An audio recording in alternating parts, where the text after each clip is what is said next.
Hello, this is Debbie Roberts, and today I'm going to be doing a project that I've bought and downloaded from the Printable Craft Shop for Crafting for Good. Now I've gone for the list book and I've chosen white peonies just because I think they're absolutely gorgeous. Now there are a lot of choices to choose from and it's very reasonable prices on there, so purchasing a few of them would not break the bank at all. The good thing about using a downloadable site is once you've bought the image, you can then use that kit as many times as you want to make this over and over again. If you cut something wrong, you simply reprint another piece of cardstock. So it's a very affordable way of crafting. It's something I thoroughly enjoy. Now I've gone for the white peonies, and for this what I need to print off is a back cover, which is that one. I need to print off a front cover, which is that one. This also gives me the note holder panel. I then need to print off one of the two reinforcing panels. There's two options to choose from. I've gone for this option. And then finally I need to print out the note paper itself. Now to make a nice little notebook, I suggest you print about 20 sheets out, and there's 2 on each one, so that'll give you 40 sheets in your notepad. The good thing about this, if you choose to hole punch where indicated, you can then put a brad through and then just refill your pad every time it runs low. So what we're going to do initially is trim out the pages. I like to use my little trimmer.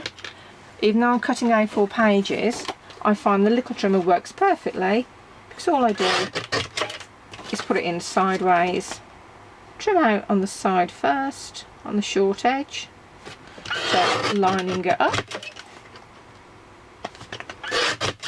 If I've got a little bit of white showing on the end, I'm just going to trim that, and then I can just turn and trim using the smaller trimmer. Just saves having to get a massive trimmer out on your desk. You don't always have the room.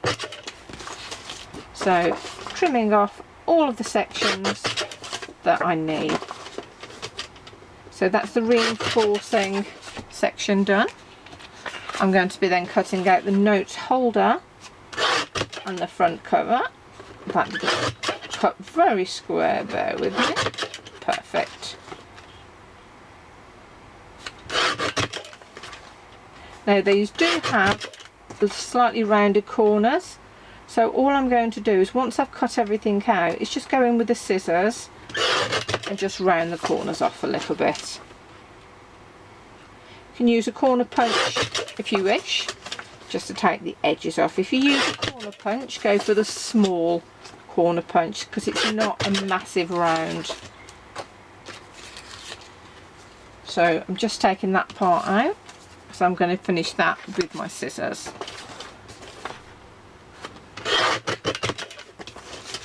And then I'm cutting the back panel now, the back page of the book. Now I do like to print on a minimum of 250 cardstock, just because I want my book to be sturdy. I don't want it to fall apart on me. And if I do want to keep using it and keep just adding more and more note pages, I need the cover itself to be very sturdy to allow me to do that. The last thing we need to cut out are some note pages. Now, just to save time, I'm just going to be cutting out a few at the same time.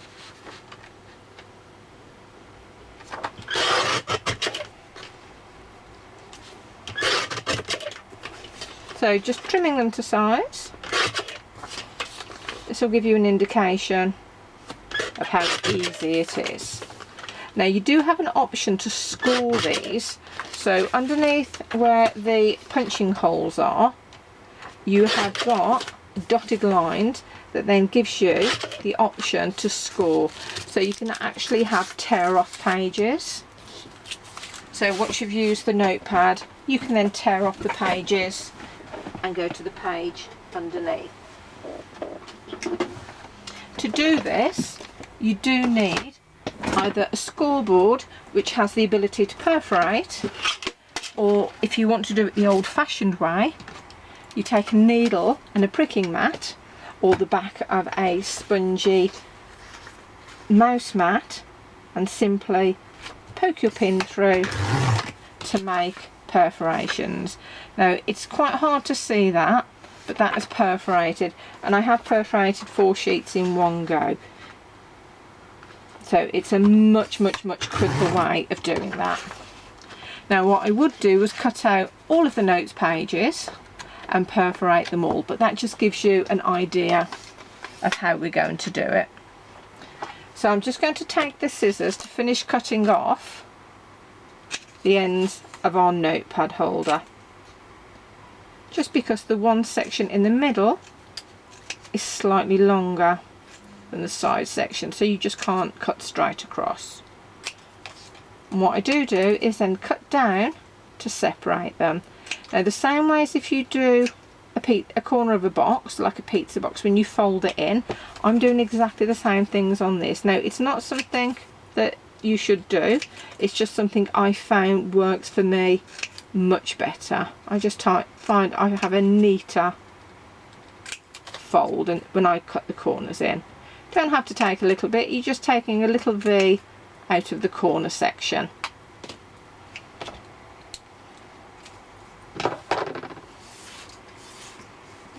I'm just going to lean over and I'm going to get my pegs. Now we have to score where indicated, so anywhere there is a straight line we're going to score.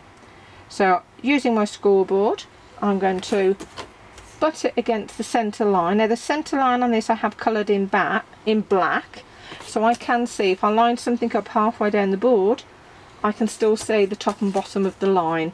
So as long as my printed line on there is scored, I can see above and below that, so I then know it's in exactly the right place where it should be. It's just a little trick I've picked up.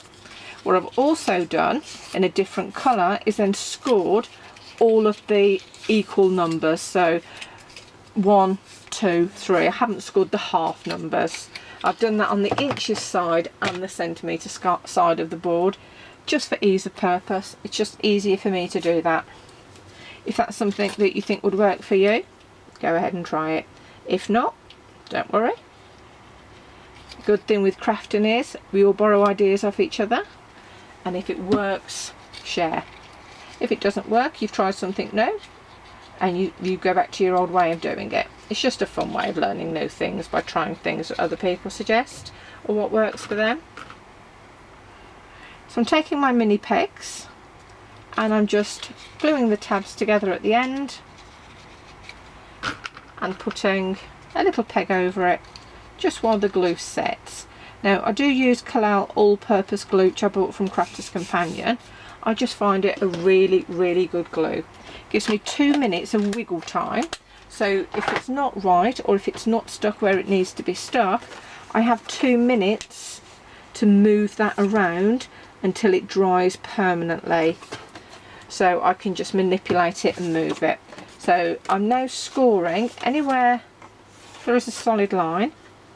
I'm now scoring. So I've just scored the back cover, I've now just scored the front cover.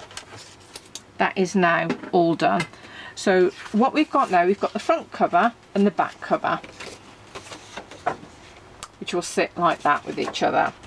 That's the reinforcing panel for the back, and then that's the reinforcing panel for the front. So what I'm going to do now, because I haven't rounded my corners when I use the trimmer, I'm just going to go in and round the corners. Very simple to do. So just taking your scissors, and all you're doing is following the line that's printed on the card. And you do that for the front, the back, and also the back reinforcing panel. And it just gives it a prettier finish. Just going to get rid of all those little corners that I've cut. We don't need those. Just going to put my score lines in place. Now I do tend to burnish with my nails. You can do this with a scoreboard. What you want is a nice clean finish, so a lovely score. I only need to do it the front and the back. So that's the front of the book, and that is the back, making sure your flowers are all going in the same direction. So that, the two flaps will sit over each other. What I'm going to do is just put a little bit of double-sided tape down the inside, and then trim that to length. Just to give me that extra time, just in case I don't stick it perfectly. I'm actually just going to put wet glue on top of that. What you will find is wet glue will give a much better hold than double-sided tape.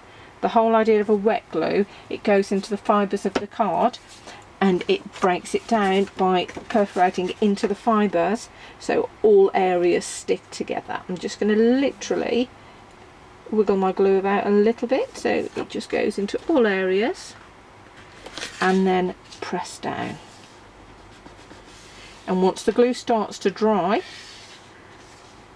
the double-sided tape has also grabbed it as well, so I have like a double secure way of sticking it. I'm going to turn it over and just press it down on both sides, making sure it lines up. Now, remembering which is the front and the back panel matches identically to the back panel on the card. So all I'm going to do with that is I'm just going to use a wet glue to pop that on there.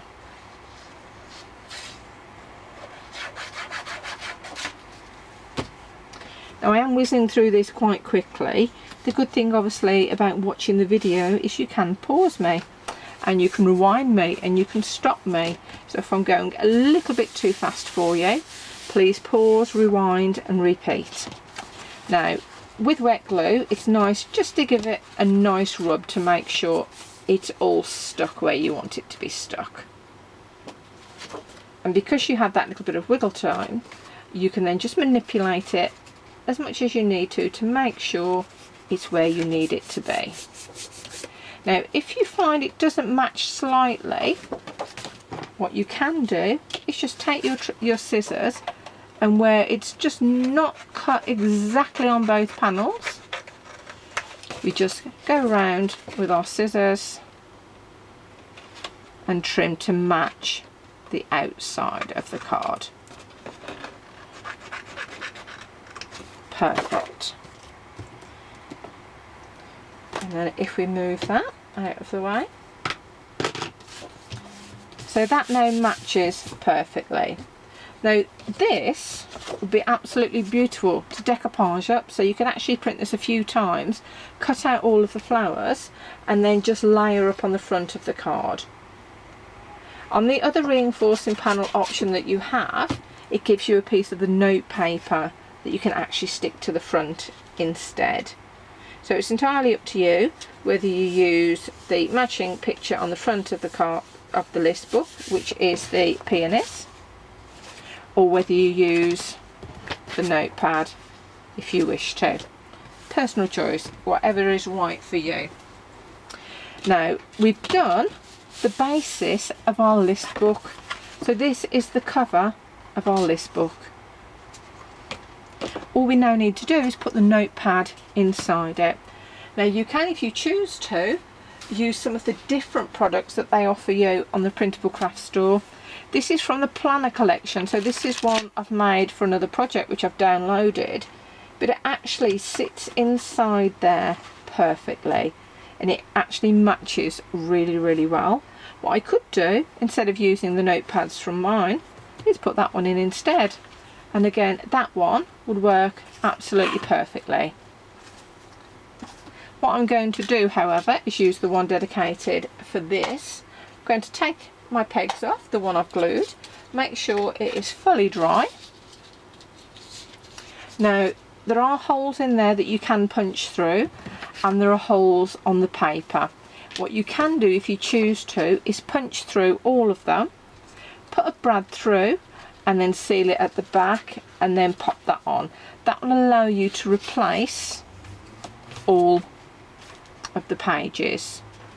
What I tend to do, once I've got a good thick wodge, what I'm actually going to do is just put a little bit of glue, wet glue, on top, and it'll act like a book binding glue. So all I've done is just put a little bit of glue on the top, and once I've got enough to fill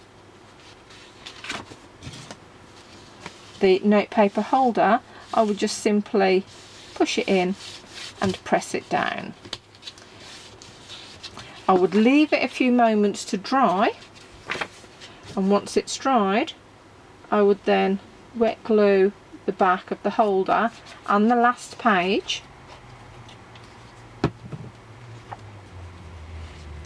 I would then line that up so it sits in the centre of my back panel, and then press down all over to make sure it's nice and stuck.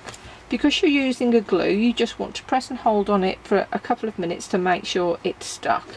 But what I would do, as I said before, I would actually take a full selection, which is about 40 sheets, put glue all over the end and then push them inside the note holder, putting a little glue on the front and back inside panels.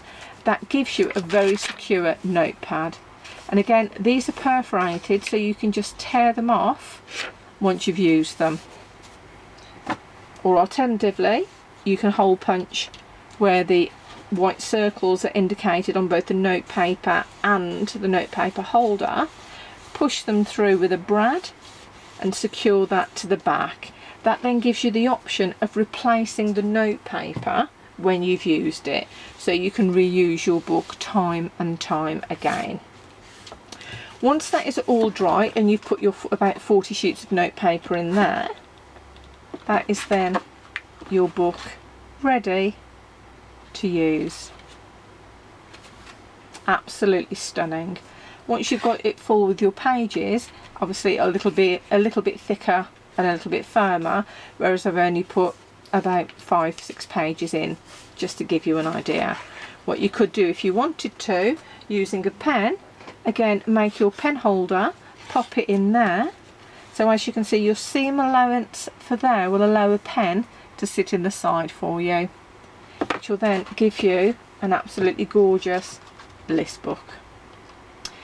All this was purchased from the Crafting for Good from the Printable Craft Shop, and I've purchased the White Peony section, and it's called a list book. There are various options there. They're absolutely gorgeous, some fun and funky, some pretty. They're just really nice images, as well as a lot of other things on there. If you are interested in purchasing anything from them, please go to the Printable Craft Shop, and then you can purchase and download. Again, the benefits of using a downloadable store is once you've purchased it, you can then download that and make it as many times as you choose to. If you make a mistake on one piece of card, you just simply download another. If you want to change the options of the card, if you have a graphics program, you can also pull in those images to your graphics program. You can then manipulate them, change the colour, change the size, anything you want to them, put your own pictures over the top. So the choice is endless when you have downloadable images. Thank you for looking and listening to my demonstration.